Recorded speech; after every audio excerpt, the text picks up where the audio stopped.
Mike, in the second half, your movement on and off the ball and in transition and in the half court was a lot more decisive. What do you think unlocked that decisiveness in the second half? Well, we had a nice halftime talk, but I thought, to start the game, I thought we were a little tight, man. Guys not really familiar the first time, playing in front of a crowd. And I'm not using that as an excuse. Hell, we missed so many layups around our bigs around the rim, and then we couldn't make free throws. And you got to give them credit. That team plays hard. They won 26 games last year, pretty much got everybody back, and they came in here and they played their butts off the first half, and I thought we adjusted and finally started playing Indiana basketball, and it started with our defense. I thought our second unit was fantastic, man. I thought Gabe came in and got that group, around him, and they started to really defend and got the lead that we needed to have. Zach in front of Mason. Mike, your length defensively, I imagine it's something that helps in the half court, but I think it's 26, 28 fast break points. Is that also something when you can get arms in passing lanes and you can just kind of quickly get the ball moving that can maybe get you guys running a little bit faster in transition? Yeah, that's been a big emphasis, in getting the ball out. And, the way we try to play is X is not always the guy that's got to lead the break. That's why we work on ball handling every day. Our bigs can push it, but whoever's pushing it, we have to get ahead of the ball and then make the passes up the floor and create offense that way. And I just don't want to live in a half-court game this season, and I think we got enough talent out there that guys can, make plays. We only had 10 turnovers tonight, so I was pleased in that category as well. Mason in front of Jack. Coach, I know it's initial, but what did you see from Peyton Sparks' injury and kind of how is he doing right now? No, he's going to be fine. He's a tough dude, man, and he'll be back on the floor, I'm sure, for Marion game. Jack on your left and Seth. Yeah, you mentioned in the second half kind of the defense in the second unit kind of creating that.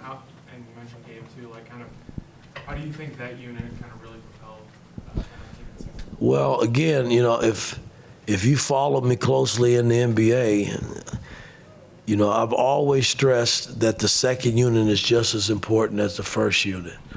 And I've tried to build teams that way where if you're not getting it from the first unit, you can go get it from the second unit. And I think we're deep enough we can stay away from injuries that we could sustain that over the course of the season. And I know this is just one game, and we hadn't even talked about Kansas and Auburn and all the big-time schools that we gotta play, Connecticut, UConn rather. I'm just trying to build a team of guys that, when called upon, they're ready to play. And, I thought the second unit, they really responded tonight in that regard. Seth, second row on the right. Your guys had a little bit more trouble finishing inside in the first half, got it going more in the second half. Do you feel like you were getting the looks that you wanted there and the shots just weren't falling? Or you that close to the rim, you got a 7-footer and a 6'9" kid and a 6'8" kid in McKenzie. The ball was just, it wasn't going in. And I told our guys we were too soft. We got to be tougher. You got to will the ball in, put it in the bucket. Don't hope that it go in. You got to put it in there. And I thought the second half we were better in that regard. Zion, second row left, and Monty.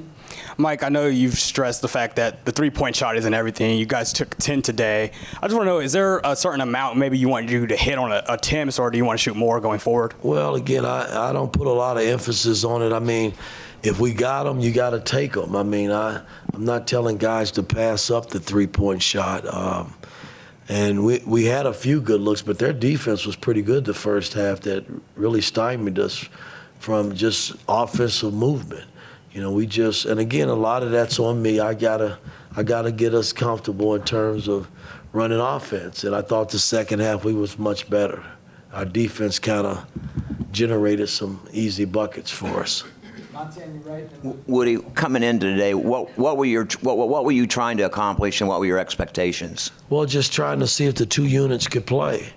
we had been kind of playing pretty good in practice with two different units. And granted, we don't have